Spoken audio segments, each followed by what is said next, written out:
Greetings, and salutations, one and all. Welcome to the end of the night shift week. Happy hump day to you. It's Real Talk Wednesday, also known as Marlon's favorite night shift show. Tonight, it gets really real.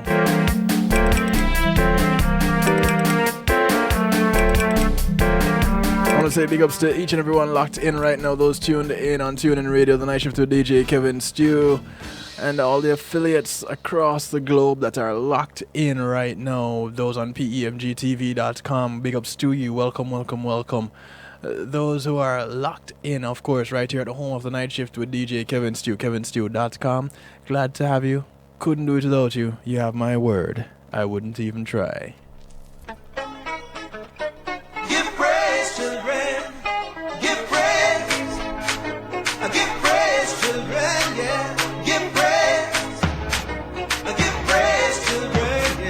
Kicking it off tonight to little David Rudder. It's called High Mass.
Say thanks to Policy Media Group for sponsoring this segment of the show. It's called The Beginning. When being in a moment is priceless, you want to get Policy Media Group involved. Pulse can do everything that you see right here on kevinstew.com. They can create your website, they can host your website, they can provide you with streaming services. Give them a call, 754-999-6020, or visit them at pulseemg.com.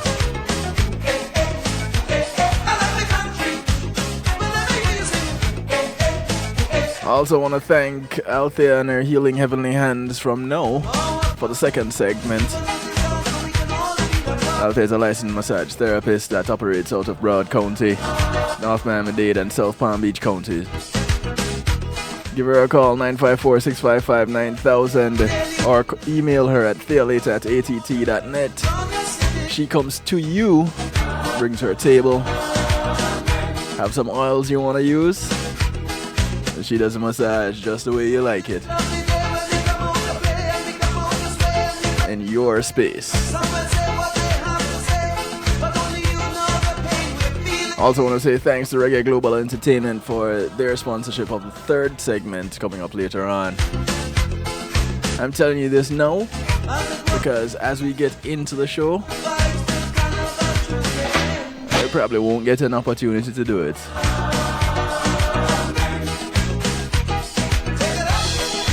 So I'm giving thanks right now.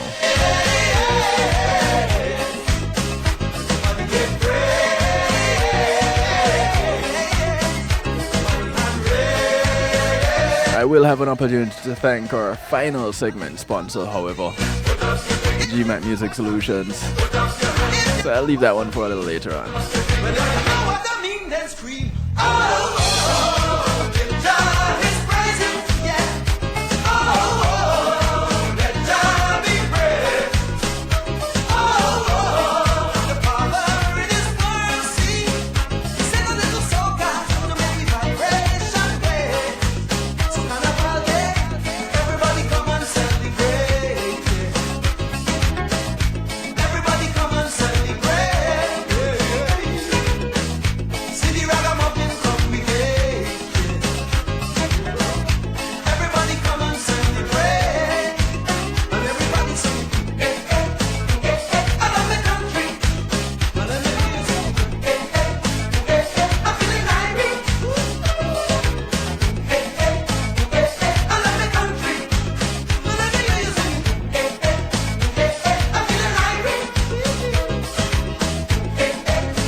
Just waiting to get connected with our guests for the night. I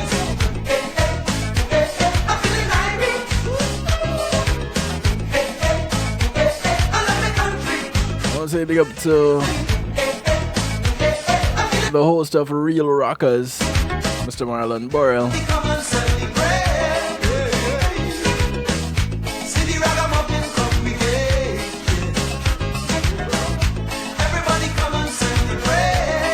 Those of you who want to actively participate, 773-789 Stu is the number that gets you in touch.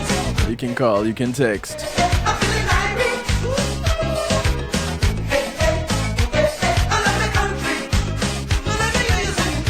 And of course, jump on into the Stew Pot, kevinstew.com.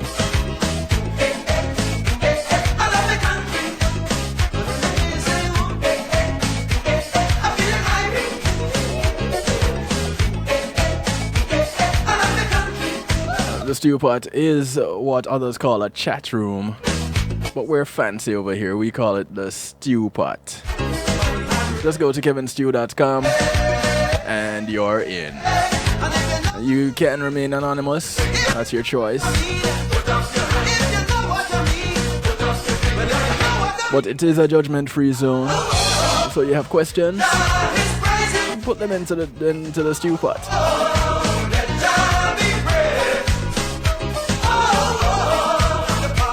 And you can call, you can text 773-789-STEW. Those of you overseas, you can Skype kevin.stew.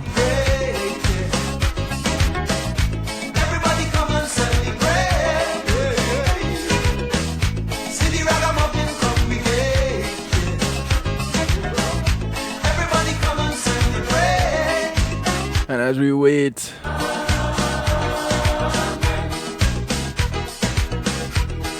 to establish this connection,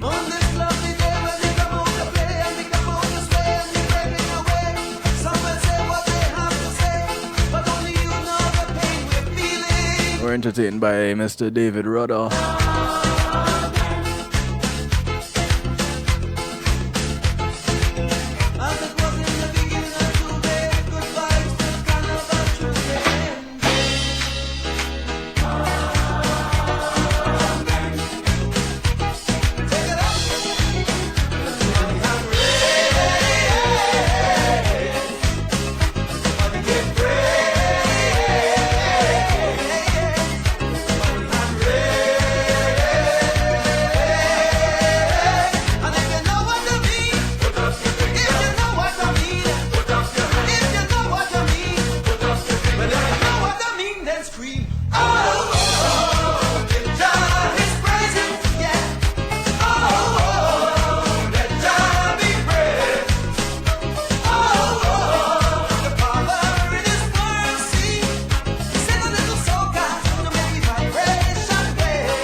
Ladies and gentlemen, this is that moment that we've been waiting for. I present to you the one and only, or guest for the evening. I introduce to you, ladies and gentlemen, Mr. James Ellis. James, how are you, brother?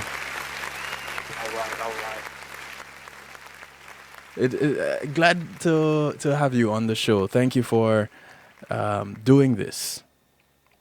Oh, thank you, man. I appreciate the platform, man. Yeah, well, I appreciate that. Thank you. It's one of the reasons I have this platform. For the community, and you know, this is a show that I call Real Talk. This particular Wednesday night show, and it focuses on how we interact with each other, and why we do what we do a lot of the time. And this show is a real special show because I've been talking to and talking about really a lot about the incarceration system, the justice system in the United States. You can tell Right. from my accent Right. that I'm not originally from the United States, but I live here. Right. And Mhm. I have a platform, and what happens where I live is of interest to me. Right. Absolutely. And I have been talking about certain cases in the US, mainly one made quite popular last year in the case of David Reed. And I had a consultant to that case who had been on giving us information and giving us a little bit of insight to that case. But this is my first time Uh, talking to someone, and I have spoken to someone who has been freed from being wrongfully convicted. And okay. this is my first time talking to someone in your position right now. And Okay. so because we're gonna have to be talking in increments, and I don't know how much time exactly would end up having. Uh, I don't want to take up a lot of the time. I want you to do a lot of the talking. So this becomes now the James okay. Ellis show. Okay. Okay. I appreciate it. It's a 20-minute increment. Right. Now, Okay. James, tell us a little bit about yourself, where you are right now, and how you got there. Well, well, my name is, like you said, my name is James Ellis. I'm in Marion Correctional Institution in Ohio, and I've been incarcerated since January the 29th, 1994. I was convicted in Hamilton County of aggravated murder and aggravated burglary. It's a wrongful conviction, and ever since then, I've been sitting in prison. Um, I sat until 2015 when I went to the parole board, and they gave me a 10-year flop, and that's when I started fighting my case. I grabbed some law books and started, politicking with a few guys in the prison, and This call is originating from an Ohio correctional facility and may be recorded and monitored. my case originated out of Woodlawn, Ohio. Mm-hmm. Um, we lived on the borderline of Woodlawn and Lincoln Heights in Cincinnati, Okay. and I had it all started with a traffic ticket. Some traffic tickets me and my brother David had, and the police showed up at our house one day, and they showed up in like 4 or 5 police cars to pick me and my brother David up for some traffic cases. So we was downstairs in my mother's house asleep. So my mother, she called down there, told us to come upstairs. So we came upstairs, and she was like, they want y'all for some traffic tickets. Go get this stuff straightened out. And then she was asking them, why did y'all come over here in 4 or 5 police cars to pick them up for traffic tickets? Mm. So they was talking to her, but they was escorting us to the car at the time. So I don't know exactly what they told her. But excuse me, you gotta excuse me. I'm a little bit under the weather. I'm just getting over the flu. Okay, it's going around. I understand. But they wound up taking us over to the police department. I remember one officer his last name was Davis, and I don't remember what the other officers' names were. But the one that specifically had me his last name was Davis. They took us over to the police department, and we were sitting in the police department, and our traffic tickets were not for Woodlawn; they were for Springdale. And so Mm-hmm. we were sitting there waiting for them to process us at Woodlawn and call Springdale to come pick us up. Well, my traffic tickets was for Springdale. I think my brother David worked for Woodlawn. And so while we were sitting there waiting, Detective Darrell Reed come in, and he zeroed in on me instantly, and he started saying that I thought I was a badass over in Lincoln Heights, and I think I'm tough, and he just kept making little comments. So he told me to stand up. So I stood up. and he told me to step over by the bench. He wanted to fingerprint me, so he started fingerprinting me. So he started trying to bend my fingers and stuff. So I told him, "No, we ain't about to do that." This call is originating from an Ohio correctional facility and may be recorded and monitored. So he kept saying, "I think I'm tough. I think I'm tough." So he turned around and told Officer Davis to put my brother David in the holding cell across the hallway from the room we were in. So Officer Davis took my brother and put him in the holding cell, but my brother could still see in the room. Right. So Detective Reed told me to then come step back over here to his counter. So he tried to bend my fingers again. So I said, "Man, you're not about to bend my fingers." So he told me to turn around. So then he handcuffed me. And then he started pushing me. So then he started rolling up his sleeves, talking about, "Oh, you think you tough? You think you tough? I'm going to show you how tough I think you are."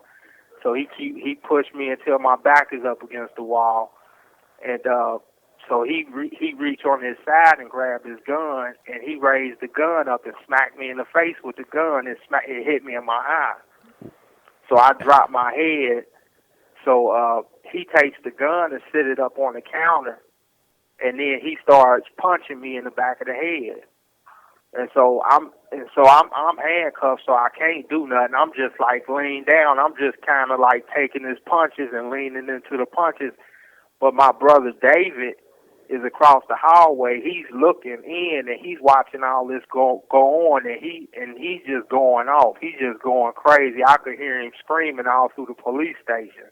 Right. So Daryl Reed, he stopped punching me.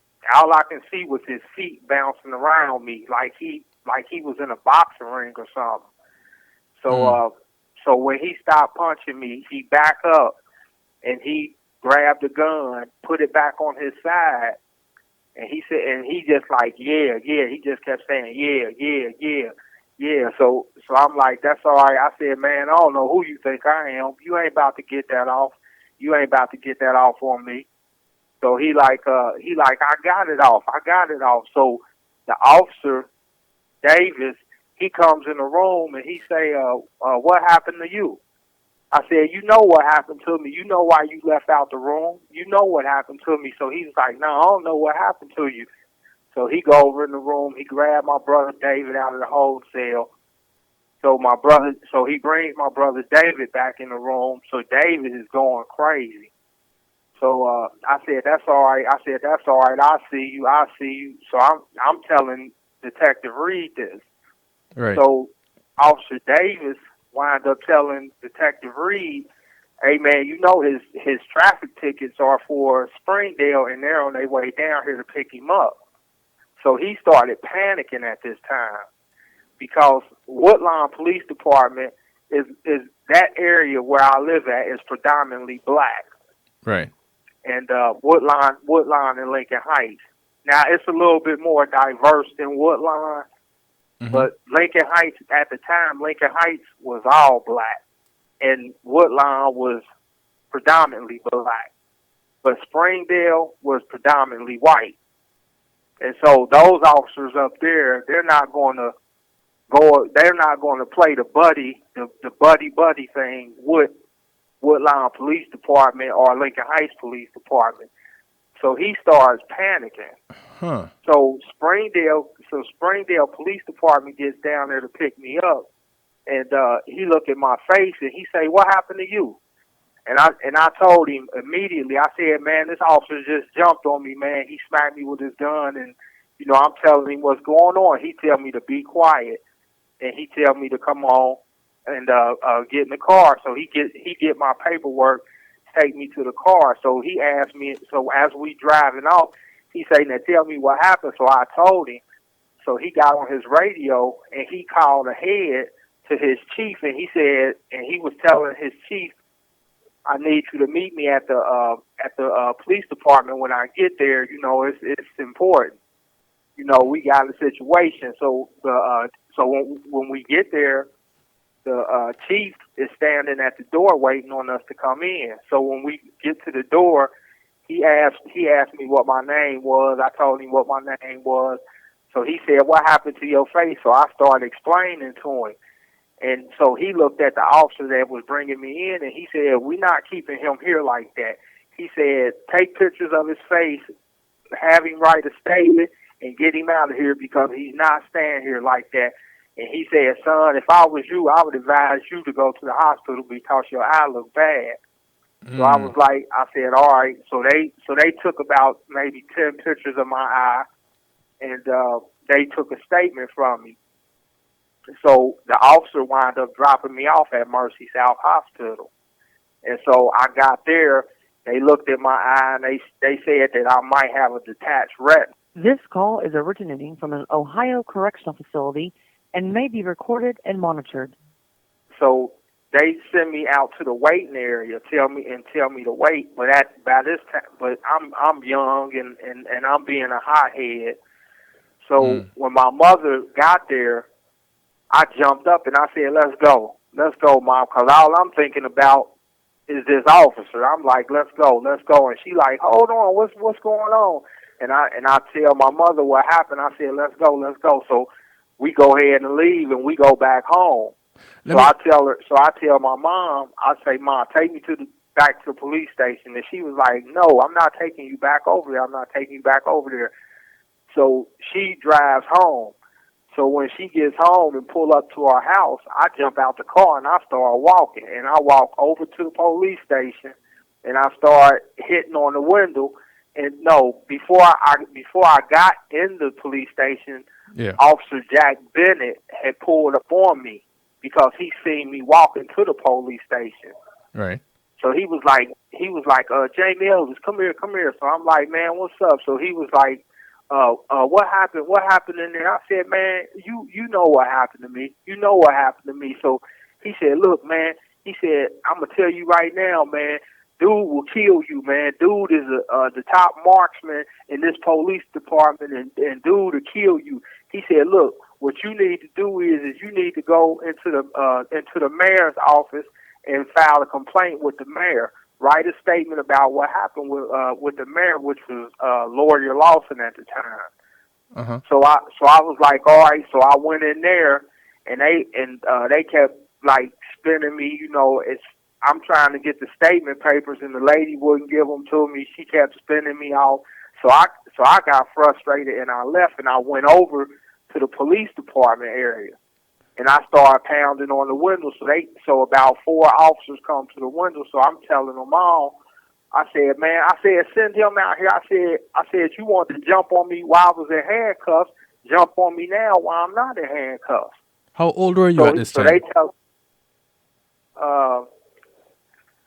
I was 18, maybe 18. I was probably 18, about 18 years old. I was probably 18 at the time. Okay, and so you said this was in 94, you said? No, this wasn't in 94. No, I got arrested. I got arrested in 94. Oh, okay. But all of this happened back in between 88 and 89. Okay. So this was a cold case murder that they charged me with. They arrested me. They arrested me 6 years after this murder supposedly occurred, which was in 94. But this supposedly occurred back in 89, I believe. Oh, okay. Okay. So the officer, was he black or white? This Detective Reed. He was black. He was black. Okay, got you. He was black. But they told me to get out the police department, where they arrest me for trespassing, and so I went ahead and I left the police department and I went back home. This call is originating from an Ohio correctional facility and may be recorded and monitored. So some years went by, and I wound up going to jail a few times for some receiving stolen properties, and I wasn't no angel out there. I just put that out there right now. I was not an angel on the street. And so a few years went past. I had seen him a few times, and when we saw each other, I had a few choice words for him, because I felt a certain type of way because, Right. I mean, this man jumped on me while I was in handcuffs, but he don't want to jump on me while I don't have no handcuffs on, and I mean, that didn't make any sense to me, but some years went past, and I wound up getting a job at a place called. I had went to prison for receiving stolen property charge, and I get out. I get a job at a place called Lighting Systems Incorporated on Red Bank Road out in Cincinnati. Mm-hmm. And so my brother worked it there, and You have 1 minute remaining. And so he had came over to my table. We were making light fixtures. So he came over to my table and he was telling me that a girl over at his table wanted to talk to me. And he was like, "Man, she been over here asking about you all day, So I said, "Well, tell her I'll talk to her when we get off work." All right. So, So James, 1 second. yeah, Because we're going to get disconnected. I just got the 1 minute warning. okay. So, All right. Well, I'll hang up and call back. okay. All right. Thanks. All right. Thank you for using GTL. So, ladies and gentlemen, as you can hear, I'm talking to James straight out of a correctional facility in Ohio. And he's telling his story. And not everything is as black and white as they're painted or as they're portrayed with some of these stories. And as James is telling this story, we're understanding, we're seeing how it is that this one is playing out. Now, we already got information about him being beaten up by this police officer in the police station. So he's at the police station getting beat up by this police officer. And now we are learning a little bit more about James and who he is. And this happened back in the 80s. He was in 18, 19 years old.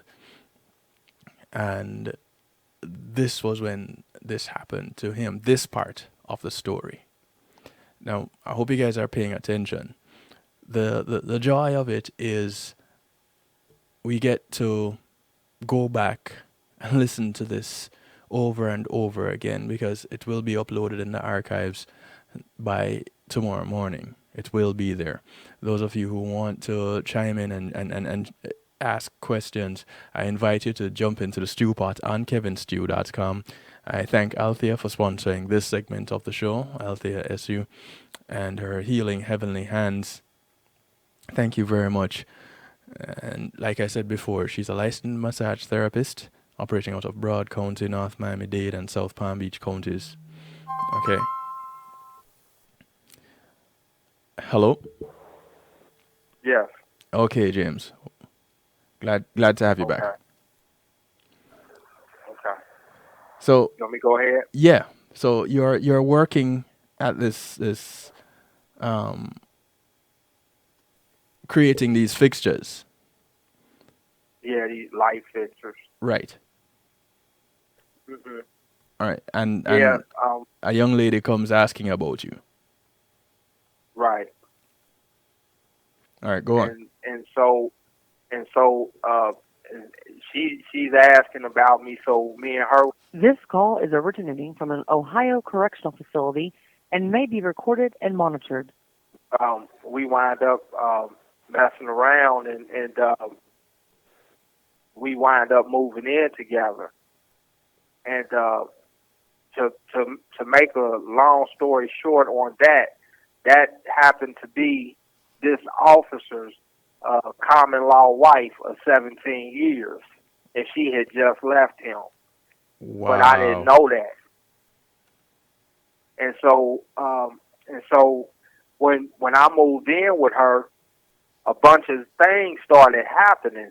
I mean, it was just like stuff just didn't make sense, and the police was like, like paying me real close attention and pulling me over, and I didn't know what was going on, and so me and her kept messing around, and I wind up leaving her. Me and her wound up breaking up, Right. and I was living out in the city, and next thing you know, the police show up at my door, uh, saying they wanted to talk to me. So they took me down to the police department, and they started questioning me about a cold case murder. So I said, "Hey, look." So I'm trying to explain to them who this detective is and what's going on, because they explained to me where this was coming from. And so I wind up, what did I wind up dealing with them. Did he come down there? No, he didn't come down there at that time. When they took me to the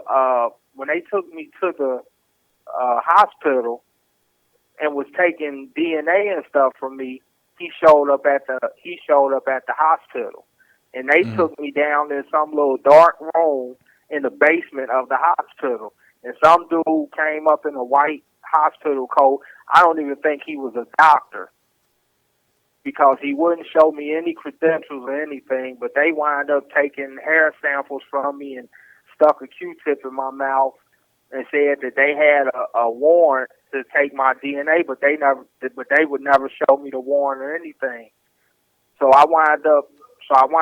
This call is originating from an Ohio correctional facility and may be recorded and monitored. I ended up getting indicted on the on murder. My indictment read aggravated murder, rape, aggravated burglary, and aggravated murder again twice. Hmm. And so I wind up going to trial, and as I went through trial, they introduced DNA in the trial from the rape charge, and partial thumbprint that they said they found at the crime scene. And the jury wound up coming back. They found me guilty of the aggravated murder, not guilty of the rape charge, not guilty of the second aggravated murder, and guilty of the aggravated burglary. And so everybody was like hitting the ceiling, saying, "Well, how can you, if you saying there's only one perpetrator to this crime, how are you saying that? How is he found not guilty of the rape charge but guilty of the murder charge?" Right. And so I tried to file a motion to the appeals court in reference to that, and I said the verdict was an inconsistent verdict. Right. So they wind up shooting me down in the appeals court, and but the my appeal lawyer, he was buddies with my trial lawyers, and they was all working together and doing their thing. So I wind up going to prison. They wind up. I really don't know what my sentence is at this time, but I wind up coming to prison, and I did 21 years, and then I saw the parole board in 2015, and they gave me a 10-year flop, and the parole board knew something was wrong.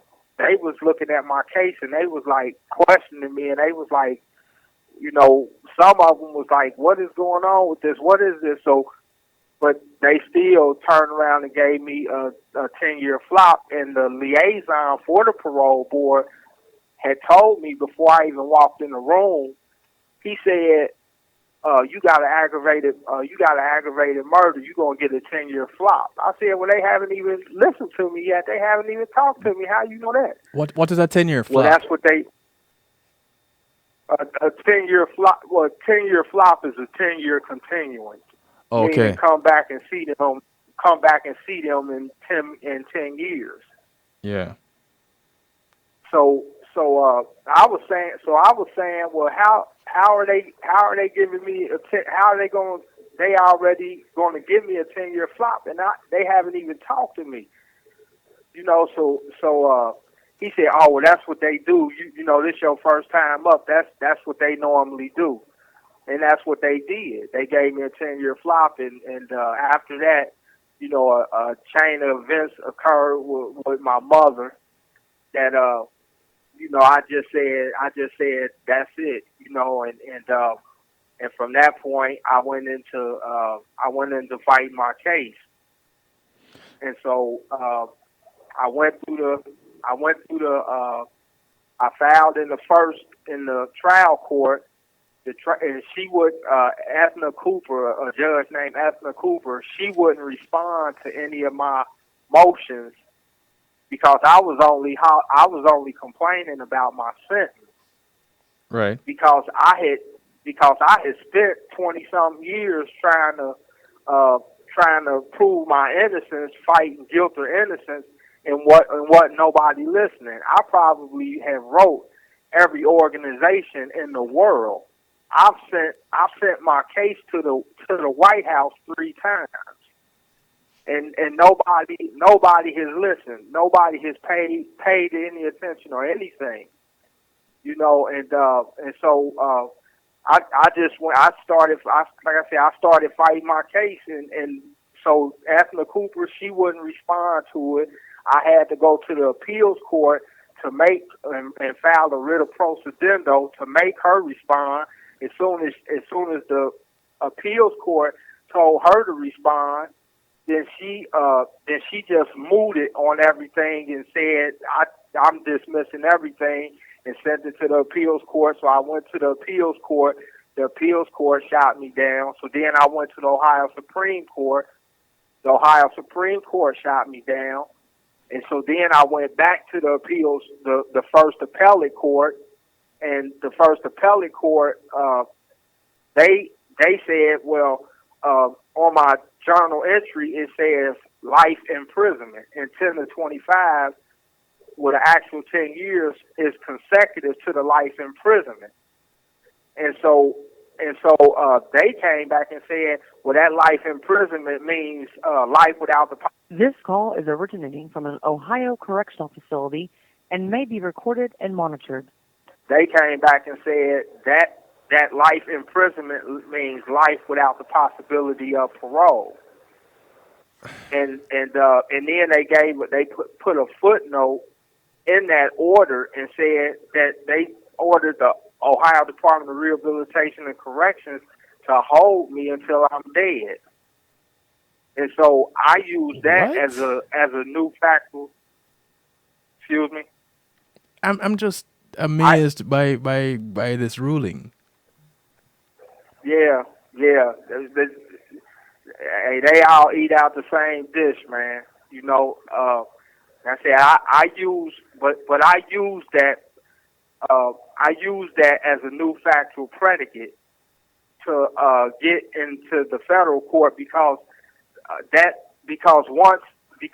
considered a resentencing.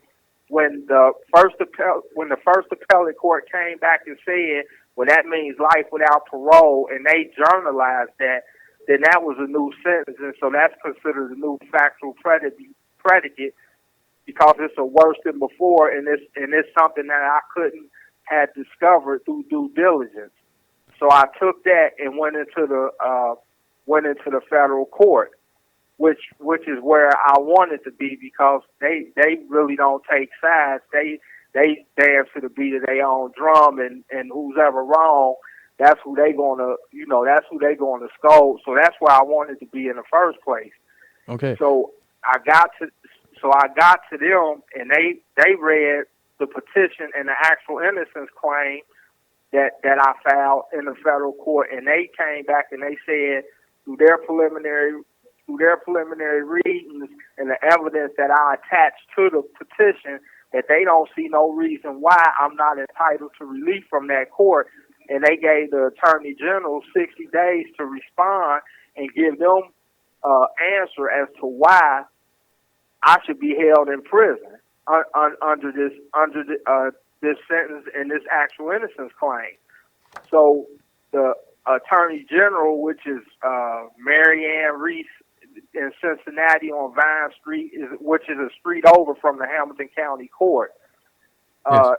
she came back and asked for a continuance because she said she had a heavy caseload, and then she said that she had made an order to the Hamilton County. This call is originating from an Ohio correctional facility and may be recorded and monitored. To turn over all the records that was relevant to my case. And she said she asked them to do that, and they didn't do it. So she said that she needed another 60 days. Now, mind you, her office is only a street over. It's not even a 5-minute walk. Right. So there's no problem with her getting this paperwork. So the courts gave her another 60 days. So the next 60 days came and went, and it just ended on January the 27th.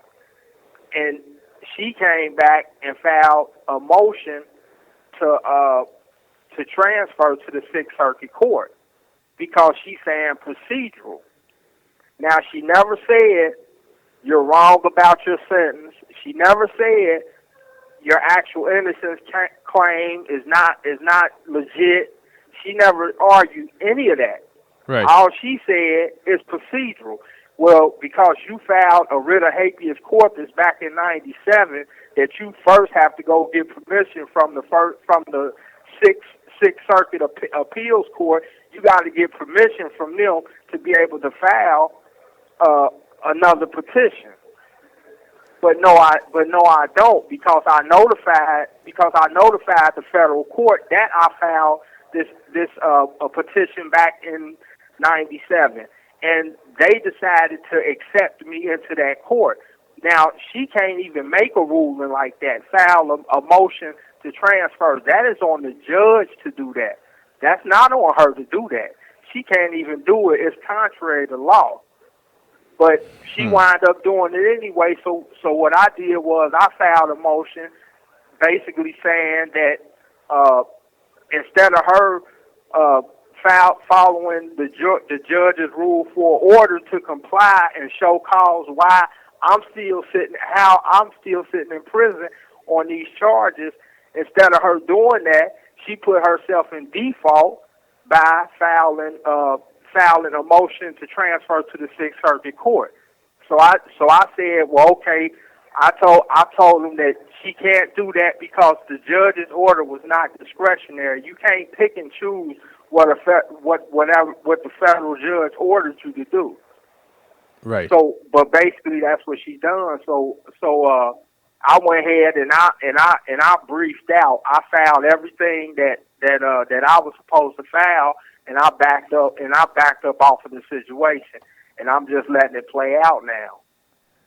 Now, you talk about this like it is happening over the span of This a call few. is originating from an Ohio correctional facility and may be recorded and monitored.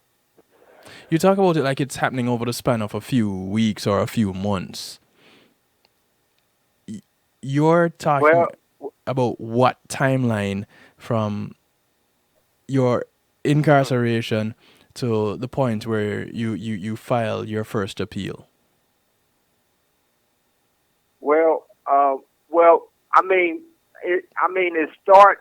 My first appeals was back when I got convicted, but they stopped. After '97, they stopped. And I hadn't filed anything until 2015. You know, and that's when all of this restarted, because I filed about my sentence. You know, and then when they didn't respond to that, things just began to snowball, and I started seeing other things in my paperwork, you know, that just didn't make sense, because somebody had told me, one of my buddies told me, he said, man, he said, if you are really wrongfully convicted and you are innocent, they had to do something wrong to put you here. So fine. Right. And so he challenged me, and you know, and he helped me, and a few other guys helped me, and we found it. You know, like I said, the jury came back. They gave me 2 aggravated murder charges on the same murder. They gave me 2, and the jury came back. They found me not guilty of one of the aggravated murders and guilty of the second aggravated murder. That's double jeopardy. You can't charge me twice with the same crime. So wait, you're charged for murder twice of the same person? Yeah, they charged me twice with aggravated murder for the same person, and they used 2 different predicates to each one of the aggravated murders. They used rape as a predicate offense to the count 1 murder, and they used aggravated burglary as a predicate offense to the count 3 murder. But where things went bad for them was when that DNA came back and it wasn't mine.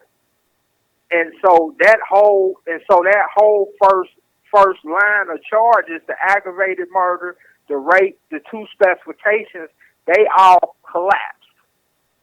But then what they did was they still upheld the other aggravated murder, the other aggravated burglary, and the specifications attached, which was the same specifications that I just got found not guilty of. So, and the same murder that I just got found not guilty of. And then the aggravated burglary charge that I'm sitting in here on, in the indictment, it reads trespassing with the purpose to commit a theft offense. That's not the essential elements for aggravated burglary. The essential elements for You have 1 minute remaining. The essential elements for aggravated. This call is originating from an Ohio correctional facility and may be recorded and monitored. Is to inflict bodily harm with a dangerous weapon or ordinance. But they never instructed the jury on that. They instructed them under breaking and entering, which is a 5th-degree felony punishable by 18 months in prison. It can never be used as a predicate offense.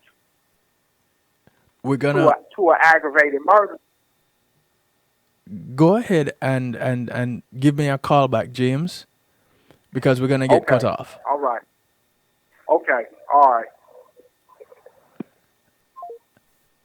I hope you all are paying attention to the sequence of events here and how this is playing out, and understand that this is not a 3-month or 3-year timeline that we're looking at. This case was from back in 1989 was when the crime happened, and he was convicted of it in the early 90s. So, or back in 97. Now, this is all just a head-scratching story for me. But the fact that he has been going through this and fighting to clear his name and to demonstrate his freedom, his innocence all this time, The fact that he's trying to prove his innocence all this time and getting the runaround for it, that's crazy to me. And James, welcome back. Yes, sir. I'm curious. Your defense, your legal representation, was that state appointed? You said what now? Your legal representation for this case, was that state What you? appointed? Well, when I was going through trial, Yes.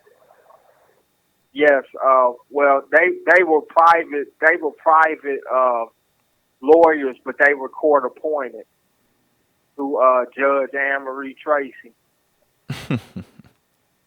So they were basically getting paid by the court. And I had two lawyers because it was supposed to have been a death penalty case, Right. but I never had a death penalty specification in the indictment, and that's a whole nother issue. But So if you're being charged because for I use murder, doesn't in Ohio isn't murder This call is originating from an Ohio correctional facility and may be recorded and monitored. in Ohio isn't murder a death penalty type of offense? you said in Ohio is murder or what now? A death penalty type of offense. Is murder Yes. a death penalty type of a case? Yeah. Isn't it No, generally? no, aggravated. No, aggravated murder. Oh, okay. Aggravated murder, and you have to have death penalty specifications I see. to be to be eligible for death penalty in the state of Ohio. Okay. Right, but they that's a whole nother thing. They ran around and paraded that I was facing the death penalty, but nowhere in my indictment was I even facing the death penalty. So my lawyers wind up using most of the money that was given to me to fund my defense. They used most of the money to defend the death penalty phase of the trial that I was never going to get to because I was never charged with the death penalty. I was never given a death Wow. specification in my indictment. And how these seasoned 20 or 30-year lawyers, Tom Miller and Peter Rosenwald, how they couldn't see that is beyond me. But they didn't see it. They supposedly didn't see it. So, like I said, I mean, the aggravate, and I couldn't understand how they couldn't see the aggravated burglary charge. Everybody in law knows that it's not the charge itself, it's the essential elements of the charge that has to be proven in court. Right. And so they should have saw that the judge instructed the jury on the essential elements of breaking and entering.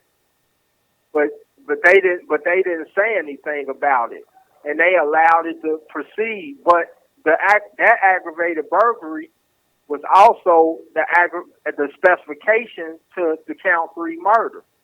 But the aggravated burglary, once it's proven that those are not the essential elements of aggravated burglary, then that aggravated burglary becomes toxic. So anything it touches, it's no good. This call is Right. originating from an Ohio correctional facility and may be recorded and monitored. Was basically the legs for the aggravated murder charge to stand on, the second aggravated murder charge. Because remember, the first one I was found not guilty of. Right. So the second aggravated murder charge, it was the legs for that to stand on. So see, they kind of twisted the charges up to where I wasn't going to walk out of that courtroom that day no matter what. I wasn't walking out of that courtroom. Like I said, I wasn't an angel on the street, and I'd be the first to admit I was kind of wild. Right. And I feel that they just saw this as an opportunity to get me off the street. You know, and then along with this officer, Daryl Reed, I didn't even mention that he got on the stand, and first he said that he didn't even know the girl. But then my private investigator, Kimberly Gray, she heard him talking out in the hallway. Him and the prosecutor, Seth Tigers, was out in the hallway arguing about it. And so she came in and she reported it to us. And so the judge allowed us to put him back on the stand, and this Daryl Reed got back on the stand and say, okay, I admit I was mad because Mr. Ellis was with my woman, and he said that he do drugs, but he just smoked weed. And so my lawyer said, you don't do anything else? He said, no, I just smoke weed. That's a habit I got from Woodstock or something. And my lawyer said, well, sir, you're not at Woodstock, and you were detective at the Woodlawn Police Department. You're not allowed to be doing anything, messing with any type of illegal substances. So, but everybody in my neighborhood knows him. The guy has been, he's been on cocaine. You know, he messes with them girls around there that's strung out on cocaine. He exploits them. You know, I mean, everybody knows him. This is a small community where everybody know everybody. So people talk. You know, so so people talk, and it's hard to do anything out there without somebody seeing it. Right. Or somebody knowing about it. Like I said, everybody knows everybody out there. So even his dirt didn't go undetected. People were seeing what he was doing. And I had Woodlawn police officers that wanted to testify in my behalf. One officer had pulled me over and told me that this guy was after me and he didn't know why, and that I better go get a lawyer. And I called my mother and told my mother, and she said, well, get from out there. You out there doing dirt. He gonna mess around and shoot you and say it's drug related. You know, so officers was pulling up on me, telling me, but I didn't. This call is originating from an Ohio correctional facility and may be recorded and monitored. I had no idea that his whole thing was about this girl. Because she never said anything. She even after I was arrested and I was down in the county jail, she came down there and saw me. And she still didn't tell me that she had been with this guy 17 years. Right. She still didn't tell me. So, and I only found out that day in court when everybody else found out. Huh. So his whole thing was about this girl. So he had a personal vendetta, but your first run-in with him, you hadn't met this woman yet. No. So the first run-in with him was just him flexing his just abuse of authority, abuse of power, basically. Right. But you didn't follow up on that. You didn't file charges against the police department or against him. What? You just did that statement in Springdale. Yes, and Springdale Police Department, they came to court and they said that they had taken some pictures and that I had wrote a statement, but they wasn't sure where the stuff was at. But they admitted that I did come to their police department and that I did have noticeable injuries to my eye, and that I had made allegations that this officer had jumped on me. They did come to court and admit that. And I had the hospital reports from Mercy South Hospital. Yeah, you had to have gotten those injuries from somewhere. They didn't just appear out of the blue. Right. right? Because I had left my mother's house, and my mother saw me before me and my brother was placed in handcuffs and put in the police car. And had I walked from upstairs out of my mother's house looking like that, she would have hit the silver like, what happened to you? What's going? But wasn't nothing wrong with me until I got to the Woodlawn Police Department. And I ran into this guy who just decided that he was gonna go thug on you inside the police department. Right. And also I wanna say this. These officers, a lot of these officers grew up with my older brothers and sisters. That guy, Daryl Reed, has sat at my mother's kitchen table before and ate at our kitchen table. Really? He used to be buddies with my sister Jeannie, with my sister Karen. Yeah, he went to school with them. So everybody, like I said, everybody knows everybody. But he just had a thing for me, I guess, because I think that, honestly, I think he was just intimidated by me. Why, I don't know, because I had never said nothing to him before that, but I just think he was intimidated by me for some reason and didn't like me. Or maybe it didn't have much to do with you, but because of your connections with people that he knew. You said he knew your sisters. Now, if he was turned down by one of your sisters or something, if he had approached them, it's an assumption. But people tend to be like that. We have a saying in Jamaica, you can't catch This call is Quaco. originating from an Ohio correctional facility and may be recorded and monitored. We have a Jamaican saying, in patois it says, you can't catch Quaco, you catch him shut. Meaning, you can't catch one individual. You catch someone that's associated with them. Right. Yeah. So it wouldn't be surprising to me that he was just out to get you because of something that had nothing to do with you.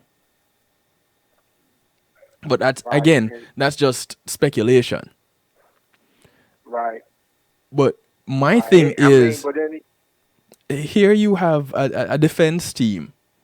You have lawyers who are supposed to be arguing the evidence that is presented. And on the surface, to me, it looks like there wasn't much concrete evidence. No. Was there anything tying you to the scene at all? No, absolutely nothing. The partial thumbprint, they said that they ran the thumbprint. They ran the thumbprint back when this crime occurred, and it did not match anybody. They said they ran it through all the known felons in my neighborhood, including myself. It didn't match anybody. And all of a sudden, in '94, they stick it into a computer called APHIS, and the computer kicked back the list of 17 names and said that my name was one of the names on the list. But they never picked up these other 16 people. They never said, I never saw a list of 17 people. I've never seen any of that. And then they had 3 witnesses that took the stand against me. One guy was named John Hamilton. He said that he was trying to be friends with me up at Ross Correctional Institution. I was in prison at the time.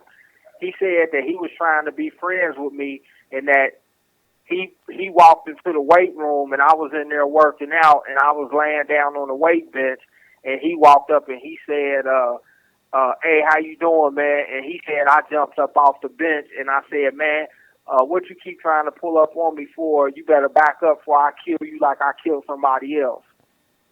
He was one of the witnesses. There was a girl named Stephanie Mack. Mm-hmm. she said that I had picked her up from the projects and that we were riding around and I had a fifth of Thunderbird between my legs and so my lawyer asked her, what was you wearing that day? And she said, well, I was wearing shorts and a halter top and I was wearing gym shoes with no socks on. So he said, well, explain the story. So she said, well, we was riding around and we was about to go down Wayne Avenue, but we decided to go around the long way because it was snowing so heavy that we didn't want to slide going down Wayne Avenue, so we went around the Marion Road. And she said, I specifically remember because we went down Marion Road and we slid into the back of a Volkswagen and hit the Volkswagen and it belonged above ground. So my lawyer said, well, ma'am, didn't you just say that you was wearing shorts and shorts and a halter top and gym shoes? Yeah. So she said, oh, yeah, I got 3 stories mixed up. He said, well, which one you going to use today? Wow. So she was the second. So she was the second witness, and then there was a girl named Jeannie Andrews, Deborah Jean Andrews. She said that I was in her apartment, and she overheard me in the kitchen talking to a shadow, and I said I was about to go kill somebody, and I left, and I never came back that night. This call is originating from an Ohio correctional facility and may be recorded and monitored. In the course of her testimony, the judge asked her how old she was, and she just flipped out in the courtroom, and she just came unglued about she didn't want to tell the court how old she was, and I mean she just got kind of crazy in the court, and so she say, look, all I got to say is he's very unpredictable, and y'all need to get him some help for his head, and once you do, he'll be all right, and y'all can let him go, and that's all I got to say. And so everybody started laughing, so the judge let her off the bench. And those were the 3 witnesses they used against me. Those were the 3 witnesses. All right. I'm going to add someone to this call. Just a moment. Good evening, Jess. Hello. Yeah. James, you there? Okay, good. Hello, Jess, are you there? I'm here. Okay, James, meet Jessica. Jessica, meet James. Hello, good evening, good sir. Jessica is a social worker, and she works a lot with first responders and the military as it relates to traumatic issues, so to speak. Okay. So, Jess, real quick, because we won't have a whole lot of time left with James. Real quick, I just wanted to listen. I was like, this is very interesting to me. So, James, I used to work behind the gate. I actually brought in programming and therapy communities out here in South Florida. Remaining. Oh, no, he's got to go. Well, he's going to call right back. And okay, well, then I'll wait for him to call back. Okay. So, James, we just got 1 minute. I'll hang up right now and call back. Right. Okay. Great. Okay. How cool. I was trying to get on earlier, but my church kids were talking to me, and I was like, oh, I've got to call you for this. This is so cool. Okay. So, I don't know how much of the story you caught with James. I literally just read the post about what was going on with him, the charge he has, that he's presently down, and all of that. So I wanted to call in and kind of hear his story. I thought it was very interesting that we were able to extend this platform in that way. You never cease to amaze me. Well, sometimes you're presented with things that you just have to make them useful. And I've been presented with this platform, and I'm making it useful as much as I can. Absolutely, and I really admire the work that you do in complete sidebar. I know you don't like flattery, but it's true. I accept all forms of flattery. It will get you everywhere. Well, James, basically what he's been telling us, and you can go back and catch the archived show Mhm. in the morning. But basically, he's been telling us that all the dots are not connecting. He's Mm. been telling us that his defense lawyers have really done a crappy job. He's got a PD. Yes. I'm sorry, a Hold public on. defender. I apologize. Yeah. Hold on. So, James, are you back with us? Yes, yes, Okay. I'm here. Okay. All right. So, I was just kind of bringing Jessica up to speed with your situation, and I wanted to Okay. ask you a few questions about your time in in the system and what it has been like for you. Because I've been talking quite a bit about This being call in is originating from an Ohio correctional facility and may be recorded and monitored. about being incarcerated and some of the things that individuals have to deal with. And just last night, I was talking about isolation and how that can affect your health and being around people. Still, although you're around people, you're lonely because they're not your people. And Right. what has your time being locked up? How has it affected you? Your health? Has it affected your outlook on community? Has it affected how you view people? Well, uh, it's really it's made me a lot. It's made me a lot more serious about life. I don't take a lot of stuff lightly. Right. I being in this environment, I listen carefully to any and everything somebody say to me. Yes. Um, Sometimes I overanalyze what people say to me, because in this environment you never know, you know, what kind of message somebody trying to send you on the indirect side.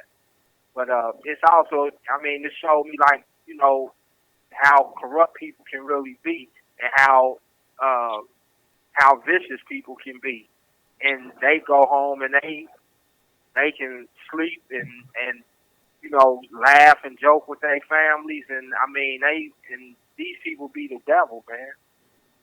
Mm. And so I say I don't take a lot of stuff for granted anymore, but one thing I'm not going to allow is myself to become bitter and so discombobulated that I can't function Right. around normal society. Well, This call is originating from an Ohio correctional facility and may be recorded and monitored. people that's on the other side of this fence, Mm-hmm. but like I said,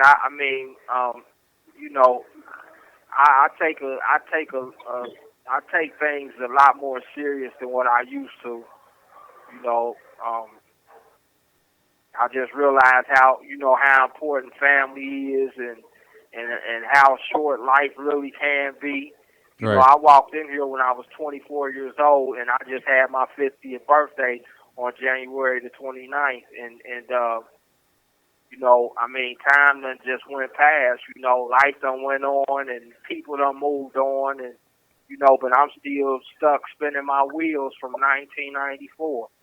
Wow. How long is your bid? Huh? How long is your bid? They How long have I been locked up? No, how long is your sentence? Oh well, the first appellate court just came back and said it's life without the possibility of parole, but the prison is telling me it's 20 to life, and the sentence of bureau computation telling me it's 30 to life. So I still really don't know. So are you locked in, or do you get game time? Excuse me? Are you locked in, or do you get game time? So here in Florida, when someone is sentenced to prison, anything over a year and a day is prison, and then you get either locked in where you serve a solid sentence, like 20 years flat, or you get to earn game time. So if you get like a job, for example, or get on an honor floor, or don't get any tickets or write-ups, you get to get additional time off of your sentence. Do they not do that in Ohio? No, no. I spent 15 years on a level 3 yard. I mean, that was all about surviving, and I've never been able to really do anything outside of having a prison job, like mopping the floor or buffing the floor or something like that. But yeah, I mean, it took me 15 years for them to drop my status. You know, like I said, Lebanon was all about survival down there. It was survival of the fittest. They called that gladiator school. So,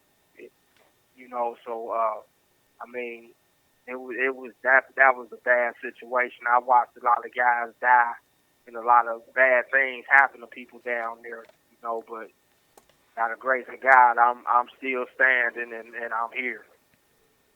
Indeed, amen. Yeah, amen to that. And I know that it's a lot of people down in Cincinnati that didn't want to hear from me again, you know, but I'm here. Well, there are a lot more people. Sorry, go ahead. Yeah. No, I'm just saying. I give all the praises to God, man. You know, that's what I believe in, God, man. Yeah. And I have not done anything slick, and I haven't accomplished anything without God. So all this is His doing. You know, God see fit to bring resolution to this situation. Right. Resolution is coming. Right. Do you guys have a clemency board in Ohio? Do we have a policy? Clemency. A clemency board? A clemency? Yeah, clemency board. So, clemency is where you can kind of go for like time served, like go before a board, apologize, and then be able to like be released early or on good behavior within a certain amount. So, like in New York and Florida, the governor is allowed to grant X amount of clemency requests. Right. Yeah, I've been through that. I've been through that. They got a thing going right now that's called Beyond Guilt, where one of my buddies they just let out. He just got out a couple of weeks ago on a murder case because they wanted him to admit guilt, and then they would release him. And I talked to the man, David Singleton, through letters, and I basically informed them that I wouldn't be doing that because I'm not pleading guilty to nothing I didn't do, not to satisfy them or anybody else. Right. Fair enough. So there is a social media group called Justice for James Ellis. This call is originating from an Ohio correctional facility and may be recorded and monitored. I have shared of that group. From that group, I being a part of another social media group, I got connected with this social media movement, Justice for James Ellis. And a little bit later on, when we get done talking to James, we're going to talk with Candace about that movement, about that social media group, about this whole movement to let your story be heard, and try to garner some support for your cause. And I appreciate it. This just goes to show, based on what you're telling me, James, and you haven't been able to really get into a lot of details about all of this. It goes to show something that we see happening quite often the more cases that I come across, the more cases I look at and listen to, I hear it's like a recurring theme. Yeah, There's a state yeah. appointed attorney, and they do crappy to subpar job, Mhm. Yes. and Yes. their client ends up behind bars, whether it be for extended periods of time or to be put to death. Yeah. I And always say you can't. I always say you can't get to prison without a good lawyer, and that's true. Since I've been in fighting my case, me and a couple of my buddies, yes, um, guys have been approaching, wanting help, and like, I'm looking at a lot of these guys' cases, man, and it's unbelievable. It's unbelievable, and so I've been bringing a couple of guys to Kansas because Candace has been a tremendous help to me. She was working for one organization and she wound up doing her own thing and she's been a blessing to me, and she's also been helping a few other guys and she's been a blessing to them as well, you know. So I mean, cause it was a lot of organizations that wouldn't even listen to us. right. Well, So you know, it's been a long time coming, but do you see possibly some light at the end of the tunnel? absolutely, if they do the right thing, if they do the right thing, absolutely. And I everything that every requirement that is required under Ohio law to yes, prove your innocence, I'll put it in the federal court, and it's sitting there in black and white right now, and it's up on my web page, and everybody can read it. I placed it in the federal courts. So it's just a matter of them doing the right thing at this point, if there's one thing I can But say, James, pardon me, if there's one thing I can say, go ahead. I can say you sound very positive. You don't sound broken at all. You sound like you have found drive, determination, purpose. And Yeah, this is what has been, it seems to me that this is what has been carrying you through. 25 years being incarcerated is nothing to sneeze at. no, absolutely not. And to Uh, hear you with this positivity in your voice, to hear you with this hope,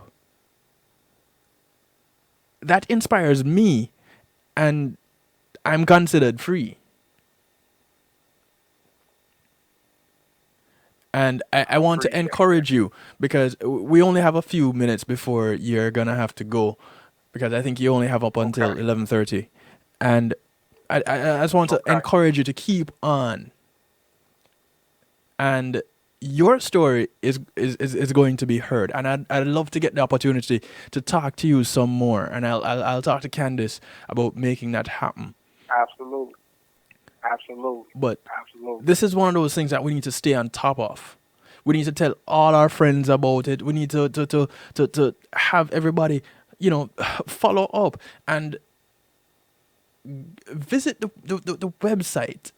you know, I'm gonna be sharing it on my platforms. This show I appreciate is it. is is is is going to is in the archives. It will be on by morning. Anybody can go and share the show with whomever they choose to. And I encourage everybody to share Okay, it with everybody. I appreciate. This call is originating from an Ohio correctional facility and may be recorded and monitored. I watched a series that came on last night on TV. It was called For Life, Yes. and it just the series started. It's about a guy that sat in prison, and he became a lawyer, and he started fighting his case. Right. And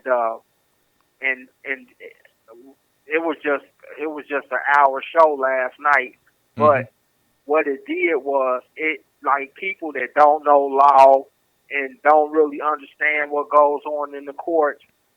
They was putting it out there for you last night about how prosecutors, how they choice make certain things disappear that's favorable to the defendant. Yes. And how they conspire together. Yes. To make and they just don't care. And these are the people that society puts in these positions of trust. And you expect these people to do the right thing. But they're not doing the right thing. They worried about getting reelected and making their buddy happy and getting favor with this judge and that judge and they don't care about sending these guys to prison. It's all about a dollar. Right.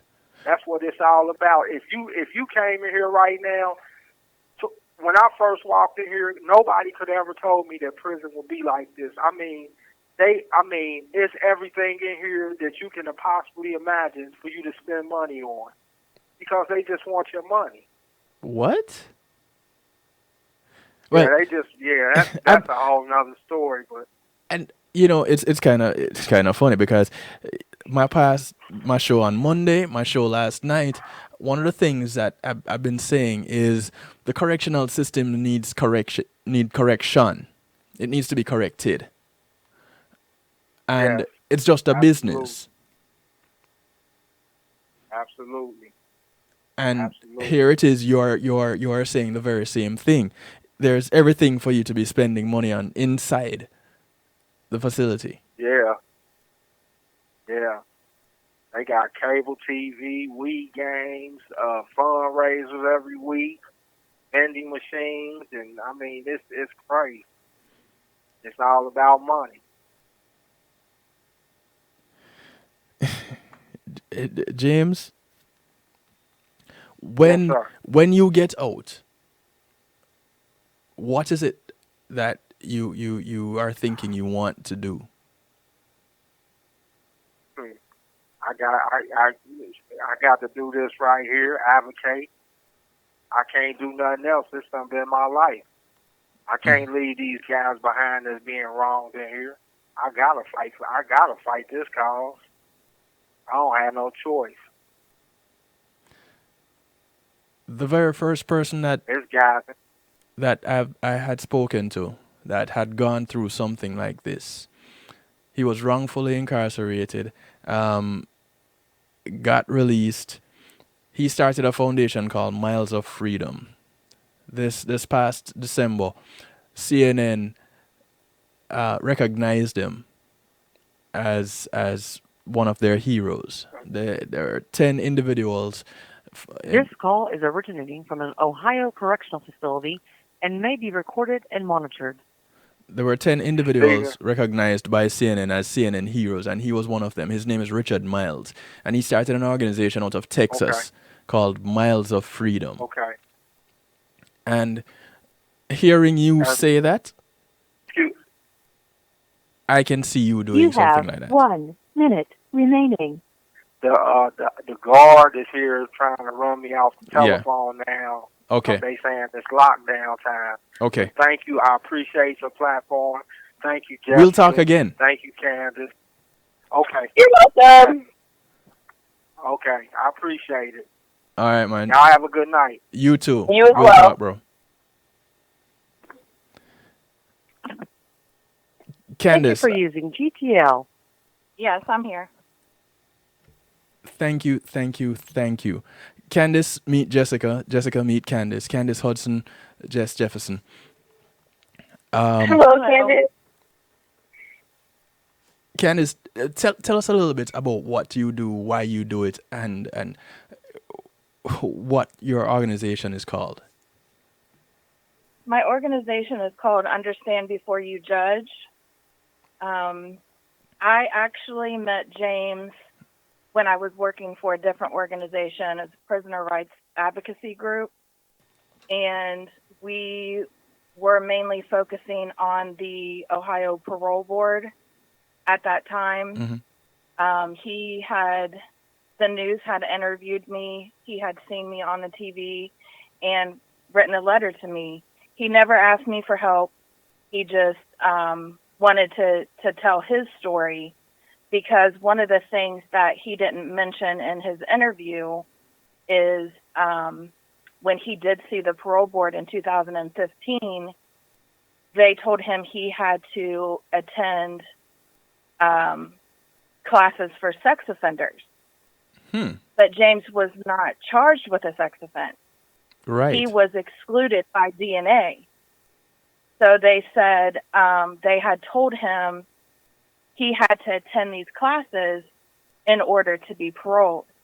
He cannot attend those classes because he's not a sex offender. Right. He is not allowed to attend those classes. So he had written this letter to just tell me his experience at the parole board. And as time went on, he told me he was wrongfully convicted, and everything kind of took a different turn at that point. He does have very strong family support, so that helps him to stay humble and positive. Yes. They've stuck by him through all these years. Excellent. So, and I know clemency was brought up earlier. In the state of Ohio, well, let me say this. In the state of Ohio, we have two different laws in the prison system. One that is called old law, which is prior to July 1996, and then new law, which came after that. James falls under the old law. And so they don't get good time or anything like that. They were sentenced to 20 to life or something to life. They all have life tails. Wow. And people that were sentenced after, they got the definite sentences, unless it was something where they would have to go in front of the parole board. But clemency in Ohio is heard by the parole board. So nobody is granted clemency in Ohio because it's just going right back to the same corrupt parole board that's flopping them 10 years, 8 years, 10 years. They can basically do whatever they want because they don't have any guidelines that they have to follow. You see, and people don't know this, and this is what I feel the need to talk about. These are some of the things that really need to come out. And I only became exposed to some of these things starting just last year, the first time I spoke to Richard Miles. And in a country like the United States, which is considered to be one of the superpowers of the world, you'd expect a better system as it relates to a judicial system. Right. But that's not people our don't experience. understand the judicial system gets it wrong. And so many people come to us, that advocate for the incarcerated and say, one of the famous phrases is, well, they were found guilty. So if you do the crime, you do the time. But there's so many people that are exonerated. And anybody who has done a crime will say, I needed to do my time. Right. Not the wrong time. And that's what, James, they had 6 years. His case was a cold case for 6 years. Those prosecutors knew they were never going to find the original offender. Right. So in that he also didn't tell you about what happened at the crime scene, which when he comes back on the show, he can explain that, which surrounds the lead detective. He left the scene with the evidence and went to run errands for an hour. So there's a whole lot more to this story. But they had 6 years where this case was a cold case. Now James ends up with this lead detective's common law wife. And all Right. of a sudden, he's facing a murder and rape charge. They get him in there, they take his DNA, and he was excluded from that rape. So But they now still they pinned the have murder him on in him. court. Yes, because, like they said, there was never ever a question that there was two people involved. There was only ever one person that they said did the crime. Right. So people are saying, if he didn't do the rape, how did he do the murder? Right. But once they got this, all of a sudden this detective resurfaces. And another thing that he didn't tell you, the jailhouse informant that said he heard James say, "I'll kill you," or whatever, like I killed somebody else, or Right. whatever it was that he said. This lead detective had visited him in prison. So he was one of the witnesses. And he also lied on the stand. So he was really supposed to be the key witness, and now their whole prosecution is crumbling because this detective was caught lying on the stand. Exactly. So the defense, who they were private attorneys, but they were state paid. And They that went is to the James. issue.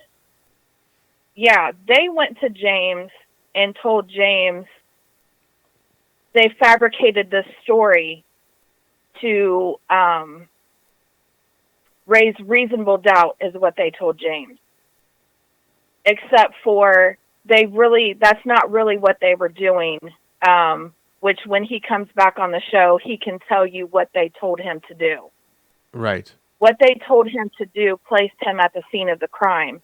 That this was a made-up story that the defense told him to tell to raise reasonable doubt. The prosecutors already knew that this story was made up. James was never supposed to leave that courtroom that day. James also, his family was also told not to come into the courtroom. So it was his wife at the time and his sister that was in the courtroom. And they had an all-white jury. The judge was white. His defense attorneys were white. The prosecutors were white. Everybody in the crowd was white, except for his two people that he had on his side. And the victim, of course, was white. Yeah, and he was never. Yes, she was. He was never supposed to leave that courtroom that day. And the prosecutors, once what he's going through now in the court, they're deflecting. Yes. The Attorney General has the power to end this injustice. They have the power to do that, but they're deflecting. So they've switched it to a different court, and they've asked for a different judge, which no doubt in my mind, this judge is someone who will side in their favor. They're totally disregarding a mandated motion from the federal court, Right. order from the federal court. But And this is what the last thing that James filed. right. So he said it's in federal court now, which is exactly where he wanted it to be. They just filed a motion to switch it to the Sixth Circuit. Basically buying more So time he and, just and filed dragging his this out. rebuttal. Okay. Got you. Yeah, that's all they're doing. And we are just asking for accountability. He has proof of his actual innocence. Nobody should be deprived of their basic human rights. Right. We are asking for them to be accountable. They have to be accountable to their own laws. And they're not doing that. They're simply not doing that. Once again, real quick, Candace, could you give us the name of your organization? It's Understand Before You Judge. Is there a website? We are actually in the process of rebuilding it. Okay. The website got hacked into, so we are in the process of transferring everything over and starting it back up. It will be back up within the week. Oh, great.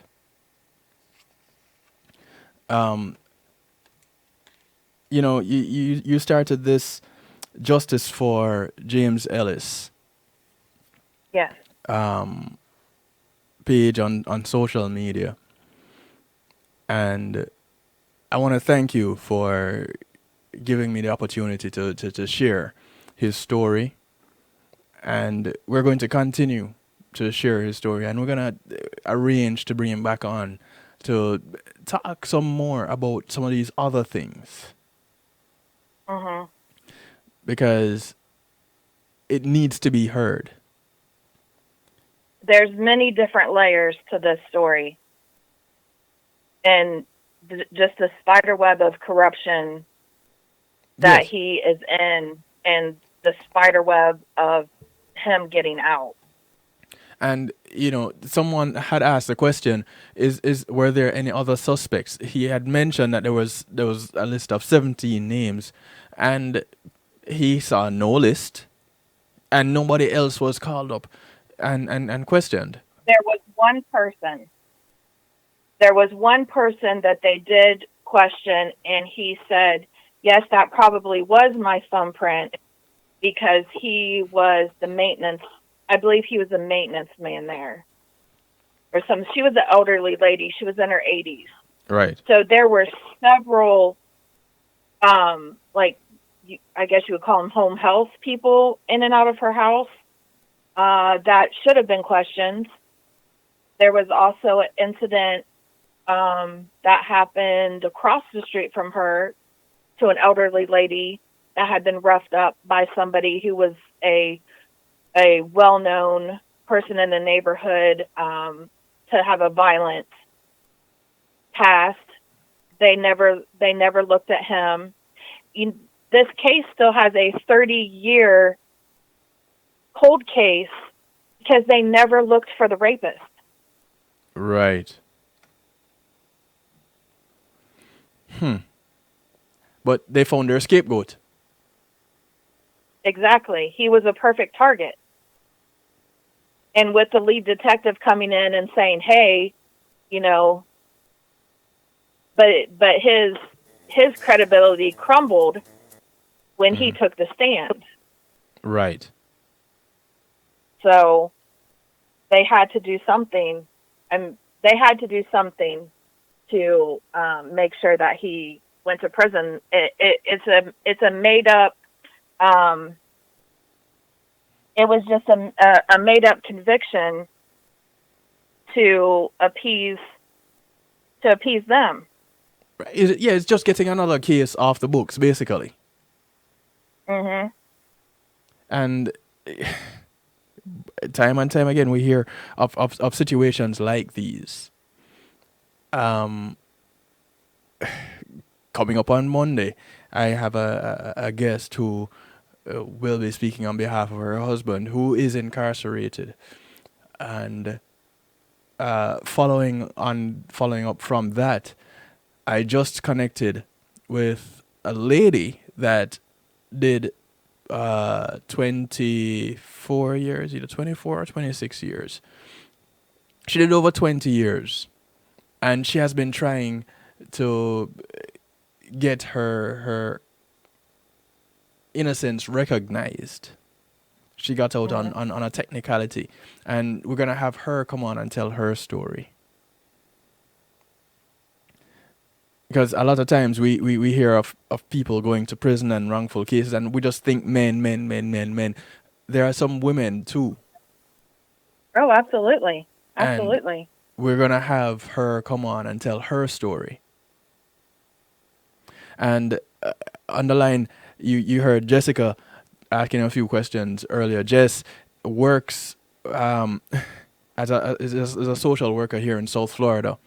And Jess has worked across the all kinds of lines. And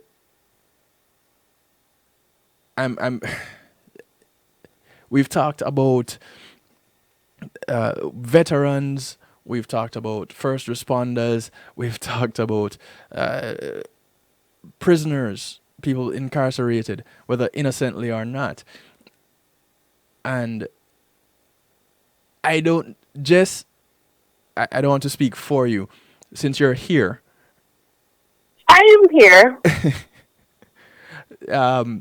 When you hear about cases like these, what's the first thing that comes to your mind? So after I had not heard of him prior to seeing your post. Yeah. So as he was speaking, I was able to go on and read some information on the Justice for James Ellis page and kind of just very quickly skim over, thumb through, if you will. And there were a lot of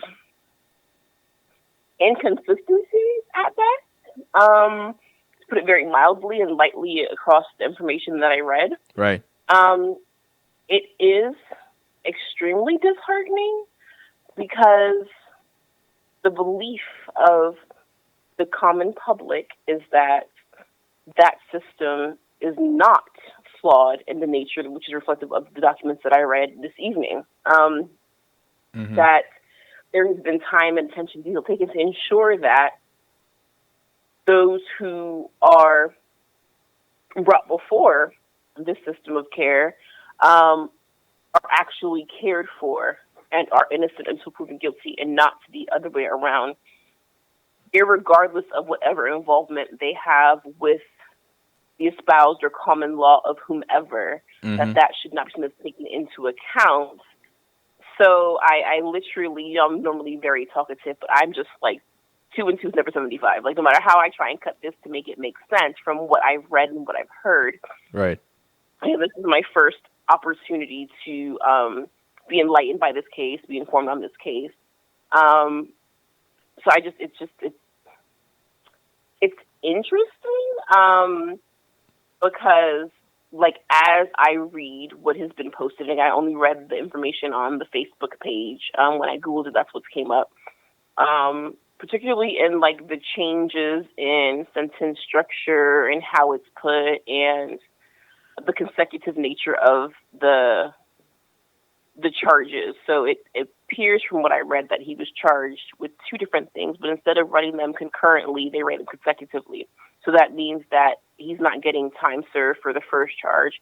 It reads as though he committed one crime and they came back and committed another crime. And Right. They added on to the first sentence. Right.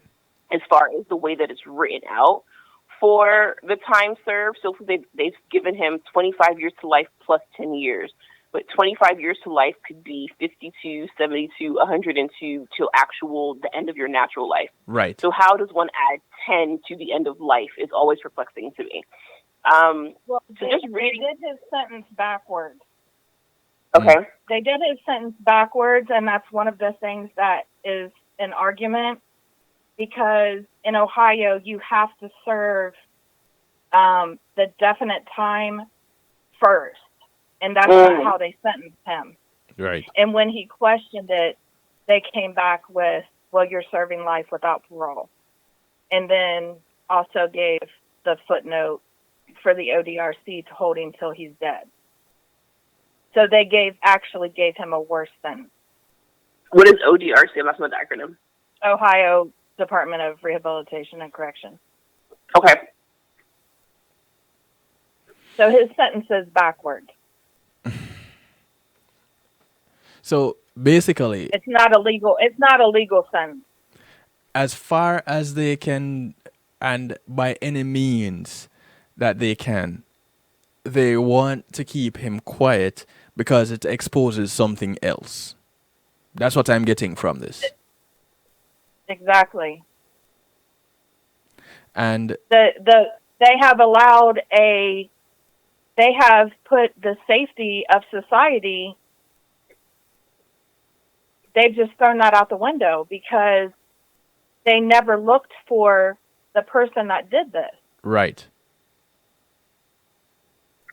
There's a rapist that they definitely know is out in society. So basically, they've created a false sense of security. Exactly. They've put an innocent man behind bars, and they've put the public at risk by not not looking for the original offender. And they're never going to say they made a mistake. Right. And as much Because as they can. Like he said, they're not saying you're wrong. Yes. They're not saying his claim. They're not saying you're wrong, but they're saying, well, you already filed something similar to this, back in 19, whatever it was. Mm-hmm. They're just trying to deflect and buy time. They're not addressing the issue. Candace, I want to thank you for the work that you're doing. I know it's not easy by any stretch of the imagination. And It's definitely not.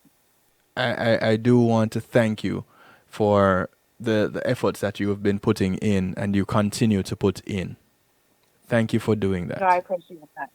Yes, and thank you for having us on the show to give him a platform.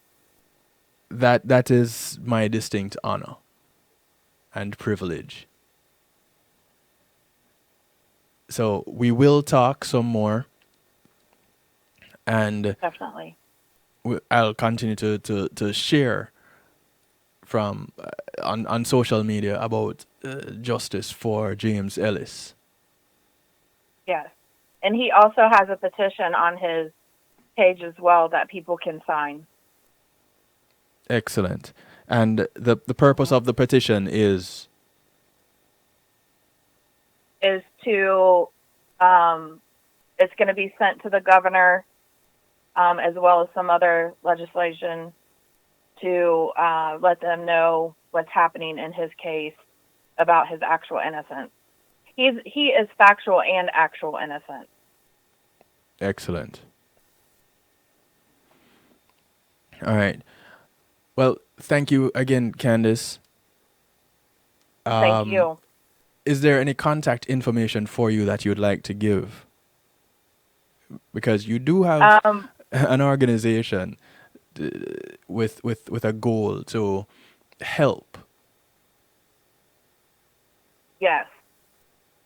Yes, they can reach us on Facebook under Understand Before You Judge. Like I said, we're in the process of getting that put back up. It is put up. We just haven't transferred anything back over to it yet. Right. We also have an email address that me and my team, we can correspond with you that way. understandbeforeyouJudge@gmail.com. And our phone number is 614-750-9109. Okay. Thank you for that. Understand before you judge. And Funny that you would have that at the top of my website. You have understanding. Sorry, have acceptance through enlightenment, and it's basically for one to get an understanding and not to be judgmental. Mm-hmm. Thank you once again. You're welcome, and thank you. We're gonna be working on this. You have a great night, Candace. Get some Thank rest. you. You too. Jess, Thank you. thank you Good for night, Candace. Good Later, night. Coach. Nice meeting you. You as well. all right. You take care, Jess. Later. Good night. You too. Night, night. All right. Ladies and gentlemen, what more is there for me to say? Nothing more. I want to thank you all for sticking around. Thank you for listening. Thank you for sharing this. I know you haven't done it yet, some of you, and some of you planning on doing it. Thank you for sharing this story. Because this and other stories like it actually need to go out. We need to tell these stories. People need to hear it. People need to know what they are facing with the judicial system. Granted, just about anywhere in this country. If you don't know the right people, if you don't have the right resources, you're in for trouble.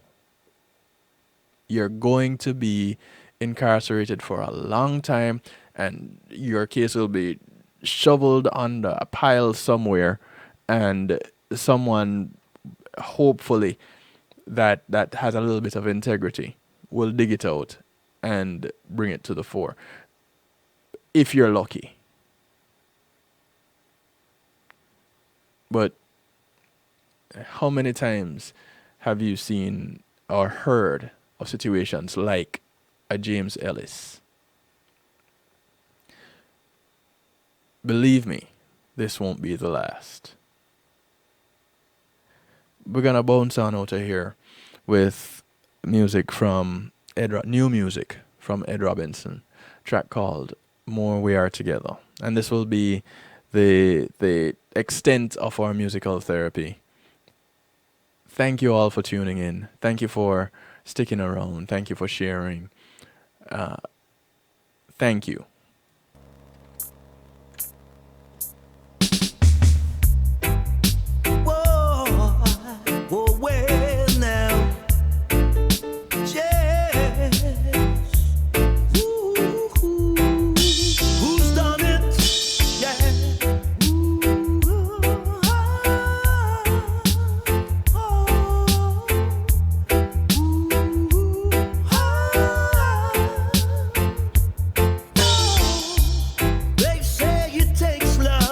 To make the world go round, even though we know it takes hate to make it all tumble down.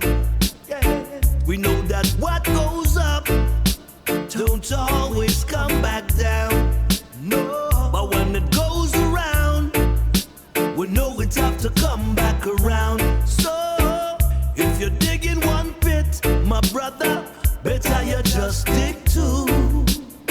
And if you're setting one trap, my sister, set another one for you. See, I just got a message on the text line. This is called the corruption of Cincinnati. It's a very racist place. The police, prosecutors, judges, and most court-appointed attorneys, they don't care if you are innocent.